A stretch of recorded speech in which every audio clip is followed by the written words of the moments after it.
नमस्कार दोस्तों, बोधा institute of mathematics में आपका स्वागत है। हम 10वीं क्लास का जो चैप्टर नंबर फर्स्ट है उसकी दूसरी एक्सरसाइज पे चले हुए हैं। अब क्वेश्चन नंबर 5 पे चलते हैं, जो बड़ा इम्पोर्टेंट क्वेश्चन है। ये माइंड के हिसाब से बहुत ही अच्छा क्वेश्चन है। ये कहता है कि जांच कीजिए कि क्या किसी प्राकृतिक संख्या n के लिए 6 की पावर जो n है वो अंक 0 पर समाप्त हो सकती है। मैंने पिछली वीडियो में बताया था कि कोई नंबर 0 पर समाप्त कब होता है, जब उसका अंतिम अंक यानी कि इकाई वाला अंक क्या होगा, 0 होगा। और मैंने बताया था कि कोई भी अंक 0 पर समाप्त होगा यदि उसके अभाज्य गुणनखंडों में 2 और 5 आते हैं। तो क्या कहा है कि यदि हल के लिए क्या करेंगे, हल हम जानते हैं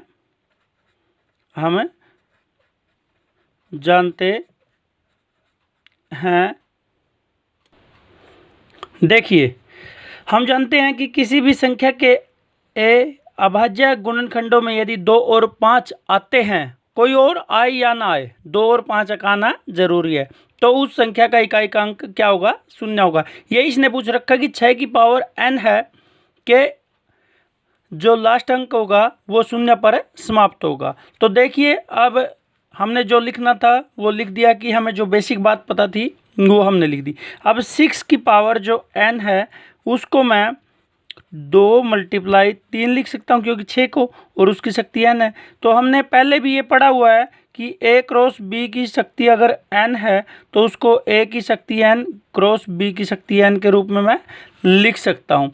तो इसी प्रकार से मैं इसको 2 की शक्ति n और 3 की शक्ति n के रूप में लिख दूंगा। जो 6 कोई एक संख्या थी उसके अभाज्य गुणनखंडों में मैंने देखा कि 2 और 3 आए हुए हैं, पावर कितनी भी हो उनकी।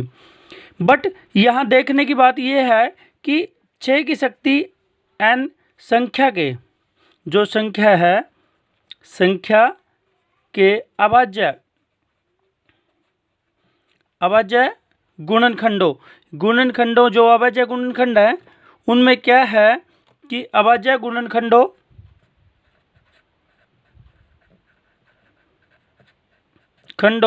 में केवल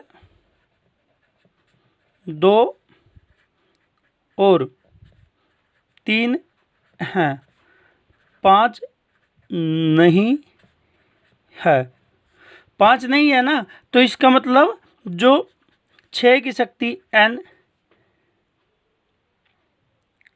अंक 0 पर समाप्त नहीं होगी या नहीं हो सकती। आप हमेशा ध्यान रखिए कि कोई भी अंक है वो 0 पर समाप्त तभी होगा अगर उसके अभाज्य गुणनखंडों में 2 और 5 आते हैं। तो यदि उनमें 2 और 5 नहीं आते तो क्या होगा कि उनका जो अंक 0 पर समाप्त नहीं होगा। तो नेक्स्ट क्वेश्चन पे चलते हैं। आशा करता हूँ ये क्वेश्चन अच्छी प्रकार से समझ में आ गया होगा। नेक्स्ट क्वेश्चन नंबर 6 है, जो वो इस प्रकार से है कि व्याख्या कीजिए कि 7 × 11 × 13 + 13 और 7 × 6 × 5 × 4 × 3 × 2 × 1 + 5 भाज्य संख्याएं हैं। तो ये क्यों है ये आपको बताना है। तो इसके लिए सबसे पहले मैं करता हूँ, यहाँ पे लेके चलता हूँ कि जो हल है, हल के लिए सबसे पहली बात हमारे पास है कि कोई भी संख्या वो अभाज्य कब कहलाती है। देखिए, मैंने लिखा, ये लिख दिया यहाँ पे 12 लिखा। 12 को मैं अगर 3 × 4 के रूप में लिख दूं तो इसका मतलब ये जब इसके गुणनखंड किए तो उसमें 2 गुणनखंडों में हो गया। जब 2 गुणनखंडों में हो गया तो ये भाज्य संख्या होगी ही होगी, क्योंकि एक 30 से, देखिए जो 12 है वो 3 से भाग हो रहा है और 4 से भाग हो रहा है। और मैंने अभाज्य संख्या की बताई थी जिसके गुणनखंडों में, यानी कि जिसके फैक्टर, केवल जो फैक्टर होंगे उसमें क्या होगा, एक तो खुद पे भाग होता हो और एक 1 पे, यही बताया था। अब इसमें क्या है कि जो 12 है वो 3 पे भाग हो रहा है और 4 पे भाग हो रहा है, बाकी और संख्याओं पे भी हो सकता है, यानी कि 3 और 4 के अलावा वो 1 पे भी भाग होता है, यानी कि इसके जो फैक्टर हुए, फैक्टरों में क्या आ गया, वो 1 और आ रहा है एक्स्ट्रा, यानी कि किसी 3 और 4 की टेबल में आके 1 की टेबल में भी आ रहा। इसका मतलब ये क्या होगा, एक भाज्य संख्या है।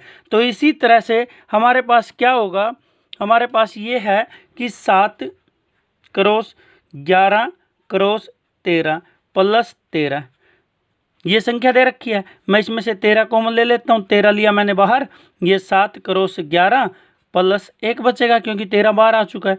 ये हो गया हमारा 13 क्रॉस 77 और एक ये 78, यानी कि जो ये संख्या आई थी हमारी ये वाली, ये हमारी 2 टुकड़ों में लिखी गई, 2 की मल्टीप्लाई करके लिखी गई, यानी कि ये संख्या 13 पे विभाग होती है, 78 यानी कि 78 पर विभाग होती है और 1 पर विभाग होगी। तो ये क्या होगी, 7 क्रॉस 11 क्रॉस 13 प्लस 13 एक भाज्य संख्या है।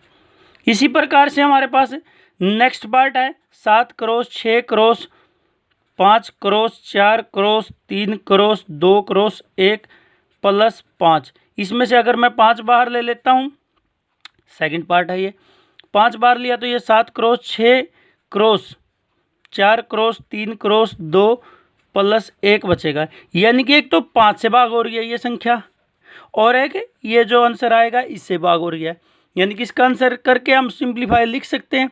तो ये 2 नंबरों से भाग हो रही है और तीसरा नंबर एक खुद है ही, 1 पे भी होगी और ये खुद पे भी होगी, यानी कि ये भी एक भाज्य संख्या है। मेरे अंदाजे से आपको ये समझ में आ चुका होगा कि जब दो संख्याओं की गुणा किसी एक संख्या को दर्शाती है तो वो जो संख्या बनेगी वो क्या कहलाएगी, वो एक भाज्य संख्या कहलाएगी। अब नेक्स्ट क्वेश्चन पे चलते हैं। नेक्स्ट क्वेश्चन बड़ा ही प्यारा क्वेश्चन है, वो हमारी स्क्रीन पर दिया गया है। वो कहते हैं कि किसी खेल के मैदान के चारों ओर एक वृत्ताकार पाथ है। जो पथ है हमारे पास वृत्ताकार है, पथ यानी कि रास्ता, ये इस तरह से मैदान के चारों तरफ आपने देखा होगा, आपके ग्राउंड में चारों तरफ इस तरह से एक वृत्ताकार है। इस मैदान का एक चक्कर लगाने में सोनिया को 18 मिनट लगते हैं, जबकि इसी मैदान का एक चक्कर लगाने में रवि को 12 मिनट लगते हैं। मान लीजिए वे दोनों एक ही स्थान से और एक ही समय पर चलना आरंभ करके एक ही दिशा में चलते हैं। कितने समय बाद वह पुनः आरंभिक स्थान पर मिलेंगे, यानी कि कितने समय बाद वो दोबारा, मान लीजिए ये आरंभिक स्थान है, स्टार्टिंग पॉइंट, यानी कि यहाँ से रवि भी चला, पहले पॉइंट पे तो मिल ही गए, ये शून्य पे है, यानी कि देखिए सोनिया को, जो क्वेश्चन नंबर है ये 7 है, सोनिया को समय लगता है 18 मिनट, ठीक है, और फिर रवि को समय लगता है 12 मिनट। यानी कि समझने के लिए तो ये है कि जब सोनिया यहाँ 18 मिनट में पहुंच गई और रवि यहाँ 12 मिनट में पहुंचा, यानी कि जब रवि यहाँ पर है तो सोनिया कहाँ होगी, यहाँ सी होगी। जब सोनिया यहाँ पे आएगी, रवि 6 मिनट आगे और आके यहाँ चला जाएगा, जब सोनिया दोबारा चक्कर लगाएगी फिर वो यहाँ आ जाएगा, यानी कि 3 चक्करों का फेर होगा वो उसमें आएगी, यानी कि जितना समय लगेगा 18, 36, 42 इस तरह से, आप समझ रहे हो ना। तो इसी हिसाब से इनका केवल एलसीएम ही निकालना है। जो एलसीएम आएगा, एलसीएम 12 और 18 का, वही आपका आंसर होगा। जो इसका एलसीएम क्या है, 36 है। ये एक समझने वाला था कि जब सोनिया यहाँ पे 18 मिनट में आएगी, 18 मिनट में रवि कहाँ होगा, यहाँ होगा। 36 मिनट में जब सोनिया यहाँ दूसरा चक्कर पूरा करेगी, तो यानी कि 36 मिनट में जब सोनिया हमारा दूसरा चक्कर पूरा करेगी तो ये 3 चक्कर लगा चुका होगा तीसरे चक्कर में, क्योंकि जब सोनिया 1 चक्कर पूरा करती है तो ये 1.5 चक्कर पूरा कर रहा है। जब सोनिया 2 चक्कर पूरा कर रही है तो ये 3 चक्कर पूरा करेगा। 3 चक्कर में ये स्टार्टिंग पॉइंट पे होंगे दोनों, तो इसका मतलब 3 चक्कर जो रवि के हैं वो 36 मिनट को दर्शाते हैं और सोनिया 18 को, दूनी 36 को। तो इसका एलसीएम क्या होगा, 36 होगा। तो आशा करता हूँ दोस्तों ये आपको समझ में आया होगा। धन्यवाद।